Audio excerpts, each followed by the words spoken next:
ناظرین آداب، بات سے بات نکلی کہ اس تازہ شمار میں آپ کا خیر مقدم ہے۔ میں ہوں آپ کا میزبان مشتاق برق۔ آج ہمارے اسٹوڈیو میں جو مہمان بیٹھے ہیں وہ ایک ریٹائرڈ پرنسپل، سیشن اور ڈسٹرکٹ جج رہے ہیں، ادیب رہے ہیں، کالمسٹ رہے ہیں اور دوردرشن سے ان کا خاصا ایک رشتہ رہا ہے۔ میرا مراد جناب نذیر فدا صاحب سے۔ السلام علیکم صاحب۔ وعلیکم السلام ورحمۃ اللہ وبرکاتہ۔ جاننا چاہیں گے آپ سے کہ آپ کی زندگی کے کچھ دلچسپ مراحل جو آپ نے ایکسپیرئنس کیے ہیں، اور ساتھ ساتھ آپ نے بہت ساری کتابیں بھی لکھی ہے، شاعری بھی کرتے ہیں، دوردرشن سے آپ کا بہت ہی ایک گہرا تعلق رہا ہے۔ تو ناظرین جاننا چاہیں گے کہ یہ سفر کیسے سٹارٹ ہو گیا؟ برق صاحب، آپ نے ماضی کی بات چھیڑ دی۔ مجھے یاد آتا ہے کہ میری ابتدائی تعلیم شوپیاں میں ہوئی، شوپیاں کے M L higher secondary school میں ہوئی، اور وہاں مجھے دو اساتذہ ملے، ایک عبد الرحمن شاہ صاحب اور دوسرے مرحوم محمد ایوب بیتاب۔ دونوں نے مجھے بڑا پیار دیا ہے، میری تربیت کی، مجھے سکھایا، مجھے اس قابل بنایا۔ اس کے بعد میں ایس پی کالج میں داخل ہو گیا۔ وہاں میں بالکل زیادہ نکھر گیا جب میری ملاقات پروفیسر محی الدین حاجنی مرحوم سے ہوئی۔ اس کے بعد مرحوم غلام نبی فراق بھی میرے استاد رہے۔ اچھا، کیونکہ میں عربی کا طالب علم تھا، میں نے گریجویشن عربی میں کی ہے جی، اور اس طرح سے پروفیسر حاجنی کے ساتھ بالکل منسلک رہا، اور ان دونوں حضرات کی وجہ سے مجھے ادبی چاشنی پیدا ہوئی اور میں لکھنے کی طرف زیادہ مائل ہو گیا۔ تو اس طرح سے میں نے گریجویشن کی، اور گریجویشن کے بعد میں نے ایل ایل بی کیا اور باضابطہ میں وکالت کرنے لگا۔ تو اسی دوران مجھے ملاقات ہوئی وہ اشرف صاحب مرحوم سے، جی، وہ یہاں دوردرشن میں کام کرتے تھے اس وقت، اور فاروق نازکی صاحب جو ریڈیو سے منسلک تھے اس وقت، وہ بہت مطلب چمکتا تھا ان کا نام ریڈیو میں، اور یہ بڑی عزت و تکریم کی بات ہوتی تھی اگر فاروق صاحب سے کوئی ملتا یا فاروق صاحب ان کو ریکگنائز کرتا۔ فاروق صاحب نے بھی میرا کافی انہوں نے مدد کی، اور مجھے یاد ہے کہ ایک بار انہوں نے مجھے لے لیا اسلامیہ کالج میں جہاں سلما صدیقی اور کرشن چندر آئے تھے، اور مجھے یاد ہے اچھی طرح میں کالج کا طالب علم تھا، لیکن فاروق صاحب نے مجھے اپنے ساتھ لے لیا، ان سے متعارف کرایا، اور ان کے وہاں ان کی تقریر ہو رہی تھی کرشن چندر جی کی، اور میں نے وہ انہی کی وسعت سے وہاں سنی اور اس تقریر میں شامل ہو گیا۔ اس کے بعد میں جزوی طور یہاں شعبہ خبر سے منسلک ہو گیا، اور میں چونکہ کشمیری زبان کے ساتھ میرا گہرا رابطہ رہا ہے، کشمیری رسم الخط سے واقفیت تھی، کشمیری لکھتا بھی تھا، پڑھتا بھی تھا، اور اس وجہ سے میں کشمیری خبروں میں بڑا سلیکٹ ہو گیا، اور انہوں نے کہا کہ آپ کی پروننسیشن بھی اچھی ہے، آپ پڑھ بھی سکتے ہیں، آپ پریزنٹ بھی کر سکتے ہیں اچھی طرح، لہذا انہوں نے مجھے جزوی طور انہوں نے یہاں نیوز کاسٹ کرنے کی مطلب وہ اپوائنٹمنٹ دی تھی، لیکن جزوی طور۔ اس کے بعد میں نے سوچ لیا ہے جب میں بڑا ہو جاؤں گا نا تب میں سائیکل ریپیئر کی دکان کھولوں گا۔ کیوں؟ جس طرح آپ سب پیٹرول ویسٹ کر رہے ہیں، فیوچر میں تو پیٹرول بچے گا ہی نہیں، تب تو سب سائیکل ہی چلائیں گے نا۔ خود ہی سارا پیٹرول ختم کریں گے یا کچھ اپنے بچوں کے لیے بھی چھوڑیں گے؟ پلیز کم سے کم سگنل پہ تو انجن آف کیجیے۔ PCRA کا اینڈرائڈ ایپ ڈاؤن لوڈ کریں اور ایندھن بچانے کے اپائے جانیں۔ پیٹرولیم سنرکشن انوسندھان سنگھ، پیٹرولیم ایوم پراکرتک گیس منترالیہ، بھارت سرکار دوارا جن ہت میں 1983 مطلب 1983 تک میں دوردرشن سے وابستہ رہا، لیکن میں نے اس سے پہلے ہی مطلب کمپٹیٹیو ایگزامز میں مطلب شمولیت کی، کیونکہ میں سوچتا تھا کہ یہ جو پردے پہ لوگ آتے ہیں ان کا مطلب ان کا حسن و جمال تو رہ نہیں سکتا، وقت کے ساتھ ساتھ ان کا وہ حسن و جمال وہ دھیما پڑ جاتا ہے، اور آدمی میں بھی فرق آ جاتا ہے، تو جھریاں آ جاتی ہیں، پھر اس کے بعد اور وہ خوبصورتی نہیں رہتی. تو انہوں نے پھر تو میں نے یہ سوچا کہ یہ بھی ایک عارضی قدم ہے، کیونکہ مجھے چاہیے کہ میں ہے جستجو کی خوب سے ہے خوب تر کہاں. تو میں نے کیا کیا، میں نے I prepared for Kashmir civil service کیسئر جوڈیشل کے لیے میں نے وہاں تیاری کی، اور اس میں بیٹھ گیا اور الحمدللہ میں اس میں کامیاب ہو گیا. اس کے بعد 1983 میں میرا ہو گیا پہلی جو تقرری ہو گئی وہ منصف جوڈیشل میجسٹریٹ بانڈی پورہ ہو گئی. اور مجھے یاد ہے کہ میں یہاں دوردرشن سے فارغ ہو گیا اور سیدھے بانڈی پورہ جا کر وہاں بحیثیت منصف میں نے وہاں جوائن کیا. لیکن اس کے بعد 6 مہینے کا وقفہ تھا کہ میں انڈر سیکریٹری ہو گیا، کیونکہ میں نے KAS بھی کوالیفائی کیا تھا اور اس میں بھی میرا لسٹ آ گیا تھا اور میں وہاں انڈر سیکریٹریز کے لسٹ میں آ چکا تھا. پھر بات یہ ہوئی کہ میں اب تذبذب میں پڑ گیا، آخر میں کیا کروں، کیونکہ میں منصف تقریباً 5-6 مہینے رہ چکا تھا اور میں سوچتا تھا کہ اب میں واپس ایڈمنسٹریشن میں جاؤں. لیکن میرے خیر خواہوں نے مشورہ دیا کہ نہیں، اب آپ منصف ہو گئے ہیں تو اچھا نہیں لگے گا اگر آپ چھوڑ کے جائیں گے تو لوگ باتیں بنائیں گے، پتہ نہیں کیا ہوا کہ یہ کیوں ہو گئے، جج بن کر کیوں یہ واپس چلے گئے. تو اس زمانے میں انڈر سیکرٹری کو زیادہ کلارک کی حیثیت سے زیادہ کوئی وقت نہیں تھی. تو اس طرح سے میں نے یہی پسند کیا کہ میں بحیثیت منصف ہی رہوں. تو میں پھر بحیثیت منصف اپنے اس جوڈیشل ڈپارٹمنٹ میں کام کرتا گیا، یہاں تک کہ میں 2000 میں شاید 2000 میں پرنسپل ڈسٹرکٹ جج کے عہدے پر تعینات ہوا. ترقی کرتے کرتے پہلے منصف کے بعد سب جج بنتا ہے، میں سب جج وائلو ہو گیا. یہ 1995 کی بات ہے. تو اس طرح سے یہ لگاتار میرے کاروان بنتا گیا اور اس طرح سے مجھے دوردرشن سے عدلیہ میں پائیوست ہو گیا اور اس طرح سے میری زندگی کا یہ دوسرا پڑاؤ تھا، یعنی یہ دوسری زبردست بڑی تبدیلی تھی. تو اس طرح سے بنتے بنتے میں اس زندگی کے اس راہ پہ گامزن ہو گیا. آپ کے بارے میں مشہور ہے کہ آپ نے انڈین کانسٹیٹیوشن کو کشمیری ٹرانسلیشن کیا ہے. یہ بات صحیح ہے، کیونکہ ان کو ٹرانسلیشن کرنے والا نہیں ملا. اس میں ایک رول ہوتا ہے کہ جو کانسٹیٹیوشن میں نے ٹرانسلیشن نہیں کیا ہے لیکن ویٹ کیا ہے. میں نے کانسٹیٹیوشن ویٹ کیا ہے، میں نے جہاں پر کمی تھی اس کو پورا کیا، کیونکہ یہ ویٹ کرنا اور ٹرانسلیشن کرنا یہ بڑا جوخم کا کام ہے. اس میں عام آدمی کو وکیلبری پر عبور ہونا چاہیے، اس میں اس کو کافی مطالعہ ہونا چاہیے. اس میں آپ کو سپریم کورٹ نے جو بھی کانسٹیٹیوشن کے بارے میں جتنے بھی ججمنٹ دی میں کم حق ہو اس سے آپ کو واقف ہونا ضروری ہے. تو اس سلسلے میں اس وقت ان کو کوئی ہائی کورٹ جج بھی نہیں تھا جو زبان سے واقف ہوتا. وہ تو کانسٹیٹیوشن سے واقف تھا لیکن زبان سے واقف نہیں تھا. اس طرح جب میں پرنسپل ڈسٹرکٹ اینڈ سیشن جج بارہمولہ تھا تو مجھ سے رابطہ کیا اکیڈمی والوں نے، جو Kashmir academy of art culture والوں نے. انہوں نے کہا کہ ہمیں اس طرح آیا ہے. تو میں نے ان کو کہا کہ میں دیکھوں گا کہ کام بڑا جوخم ہے، تو اگر مجھ سے ہو سکا، کیونکہ عدالت کا کام کاج بھی کافی بزی رہتا ہے، پرنسپل ڈسٹرکٹ جج کافی بزی رہتا ہے. تو اس وجہ سے میں نے خدا کا نام لے کر وہ لے لیا اور شروع کیا، تکمیل تک پہنچا دیا خدا کے فضل کرم سے.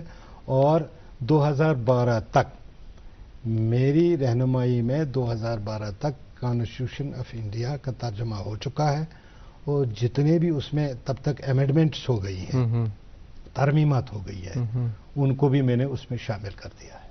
کیا وہ ابھی بھی اپلیکیبل ہے جو آپ نے ٹرانسلیشن کیا؟ نہیں، وہ تو اپلیکیبل ہے کیونکہ کانسٹیٹیوشن تو اپلیکیبل ہے، لیکن امینڈمنٹس کے بعد ترمیمات کے ساتھ یہاں پر کانسٹیٹیوشن بالکل لاگو ہے، کیونکہ ہمیں ہے 1954 کانسٹیٹیوشنل آرڈر 1954، وہ حاوی ہے ہماری ریاست پہ اور وہ چلتا رہتا ہے. چونکہ آپ جج کی کرسی پہ بیٹھے ہیں، آج جب ہمارے اسٹوڈیو کی کرسی میں بیٹھے ہیں تو آپ مجھے بتائیے کہ ریکوائرمنٹس کیا ہوتے ہیں ججمنٹ کے؟